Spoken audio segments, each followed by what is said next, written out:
bakery here in Cork.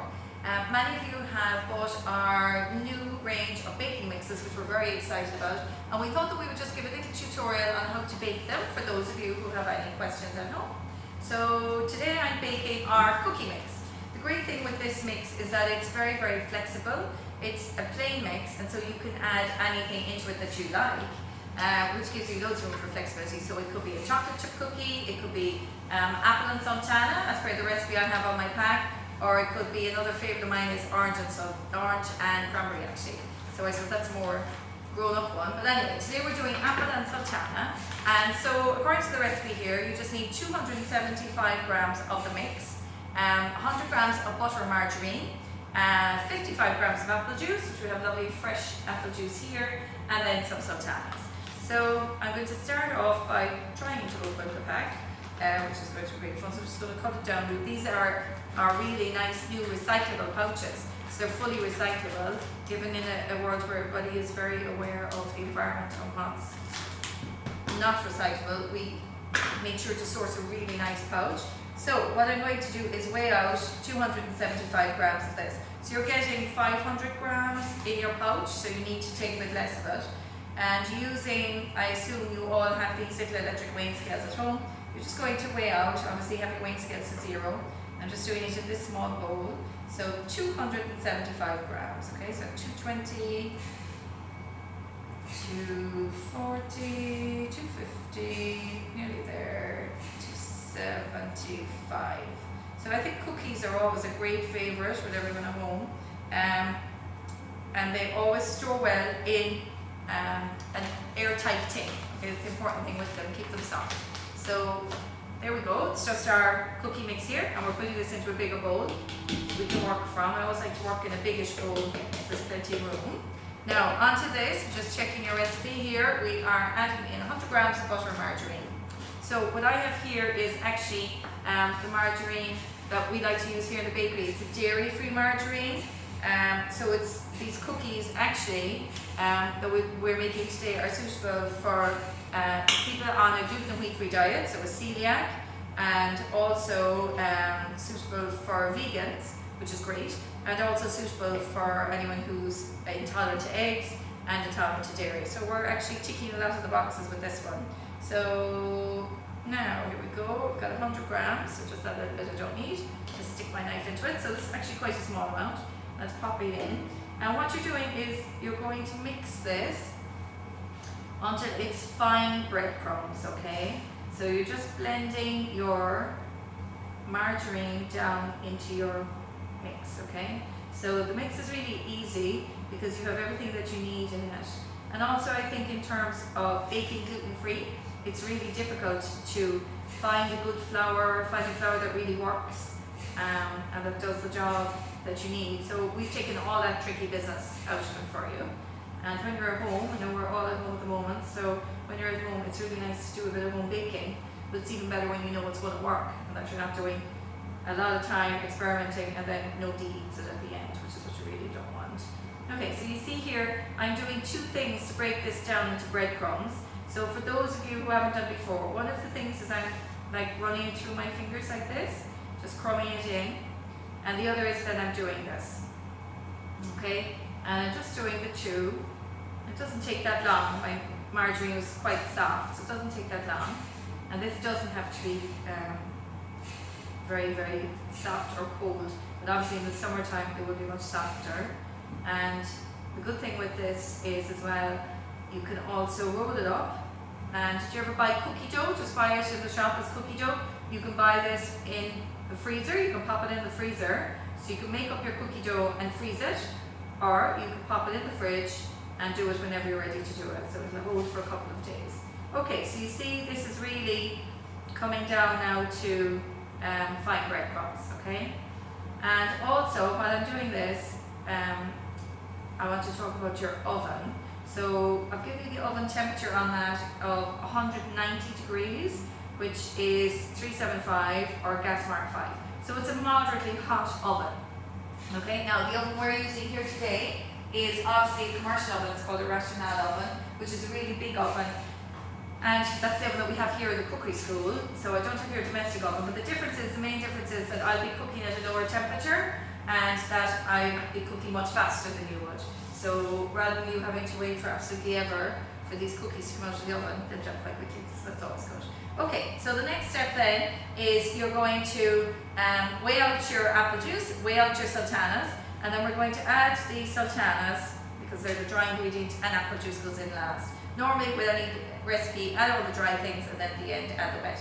So I'm using 55 grams of apple juice. I'm just going to weigh that out here now. And this is really nice apple juice. Now I'm weighing everything by grams, so rather than milliliters. And there's no big difference in it. It's a little bit too much there.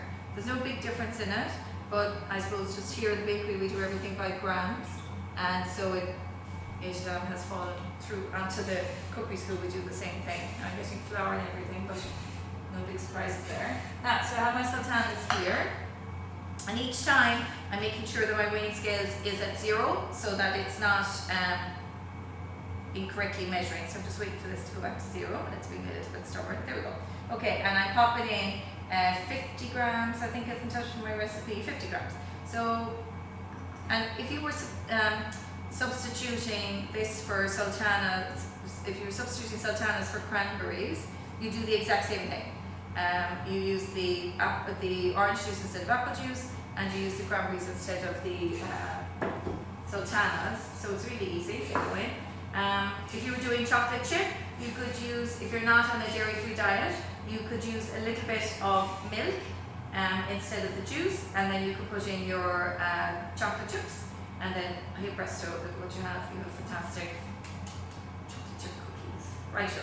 So we're good to go here now. We're going to add our liquid. So I'm just switching over now. I'm just going to use a spoon. Now, when you're adding your wet ingredients, it's always easy rather than throwing the whole thing in and it turns out to be a little bit too wet because maybe you've slightly more liquid than you realize, 2 grams more on your weighing scales, or you had a heavy hand, or slightly more dry ingredients. Rather than put it all in one go, I always like to put it in stages because it's very easy to add a little bit more, but when you're reversing it, it's not quite so easy and you're running around trying to put extra flour in and all the rest. So let's just do it. It's going to take a little bit more of this anyway. Let's just add this in. And what you're doing is you're going to bring it to a boil. So I'm starting off with my spoon, but I'll get my hand in there now in a second because it's always good to get the feel of the texture so you know how you're getting on. So I'm going to now scrape off my spoon, okay? And I think certainly when you're doing this baking at home with kids like to get their hands into it. Certainly what I discovered when we were doing our cooking classes here, and even we can't do those at the moment with you, this is the next best thing, doing them with you at home. So that's into a ball now. It's a little bit sticky, you can see. So what I'm going to do is get a little bit of extra flour. So you should always have a little bit of extra flour in hand, but you don't have. So I'm just going to grab some flour over here in my flour bin. And now, so just have a little bit of this. So you see the way I'm quite sticky now, and the whole thing is quite sticky, which is fine. I can either pop this in the fridge for a while and it'll chill down, or I'm just going to use the flour. So this is just our own delicious flour blend that I'm using here. So you see there now I've got a ball, but it's not quite sticking onto everything. It's better. It's see, so it's a nice little ball like this. Now you can, if you like, make this into like a log shape and pop it into the fridge. Wrap it in greasy paper, pop it in the fridge and leave it in the fridge for an hour to harden. But you don't actually need to, so don't worry about it. So what I'm going to do now is roll them out and we're going to pop them in the tray. So just going to flour my board, okay, pop out my mix, just get rid of this bowl. And these are my trays for, so I've got lots of different shapes, and I'm going to put a little bit of flour on here, and you can also grease it, or another very good thing is if I have it there I can show you. I'm not sure that I have any now to hand, but using baking parchment is perfect. A little bit of baking parchment, put it on your tray, and they're absolutely perfect. So I'm just going to knead this ever so slightly, okay, Just get it to that top. And I've rather a lot of flour there. You don't need that much flour, so just dust it all. Okay? And use my rolling pin. So I've got flour on my rolling pin and flour on the dough. So you want flour on everything basically so that it doesn't stick, but just it's what we call a dusting, not too much. So now I'm rolling out gently and I'm turning and smooching it around, I suppose it's the wrong word, but moving it around on the floured base so that it doesn't stick. Because the last thing you want is you cut out your beautiful cookies and everything is stuck onto your board or your table. Okay? So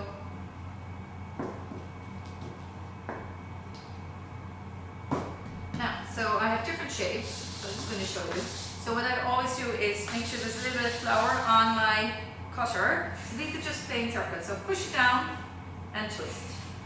Okay, so that you get them out. Now when you're doing ones with fruit like this, they will tear a little bit. So I'm pulling out some of the ones that are getting caught. If you see there what you get now. So push it down and twist. Okay, and look, he's there, so he's fine. So then we're going to do a heart. We'll do a heart for Delicious Derek.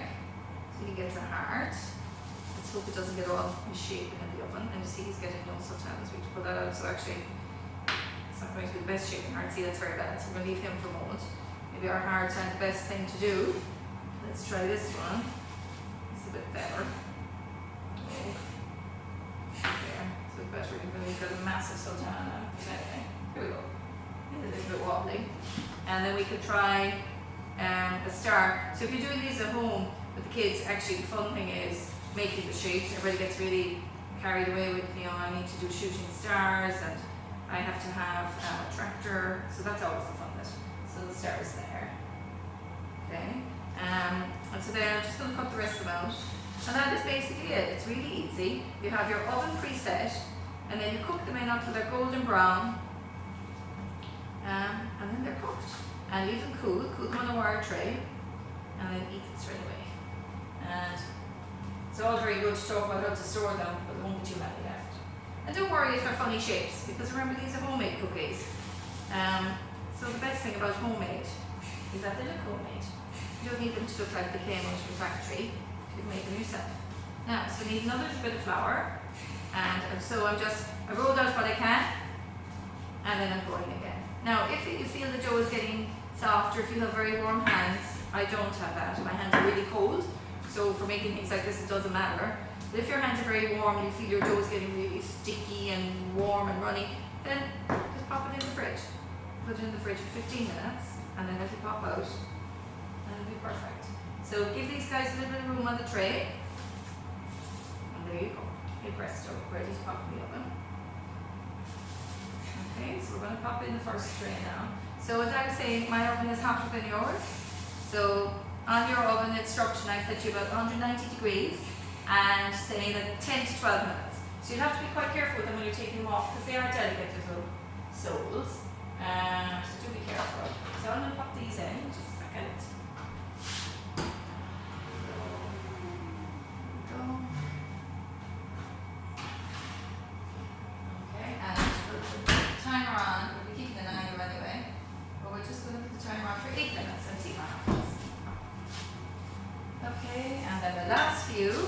Nearly there now, so I think you have the hang of it by now. And here's our last bit. Always try to make nice ones at the end, so you can end up getting a little bit wonky. So we try for another heart for Delicious Derek. That's not too bad. Sultanas are ruining my romantic biscuits. Okay, so that's not too bad. We try for a couple of hearts. We go. And you could make these just as a plain biscuit with maybe a little, I would put a little juice through it or a little milk through it. I wouldn't just do them with water, they'd be a bit plain. But you could do them and you could then serve them with ice cream and maybe a little bit of strawberry coulis and these just dipped in them, so they'd be gorgeous for a nice dessert. So that's always an option as well. See, that doesn't work because if there's too many sultanas sticking out of it. So I'm going to go back to my circle. They actually are very nice plain as well, rather than having any fruit through them. circle. So see how I'm kind of shaking it and wobbling it to get it out. You're being kind of quite gentle with them, I suppose. Not too heavy-handed. Last one that I'd say I'll manage. Last decent shaped one, and then the one after that is going to be dreadful. So it's decent. And now there's going to be a horrible little one at the end, but that's one I'll use as a sample to check everything is okay. So what you can try and do is just squash it into something that looks somewhat decent. And there you go. Okay, presto. Into the oven.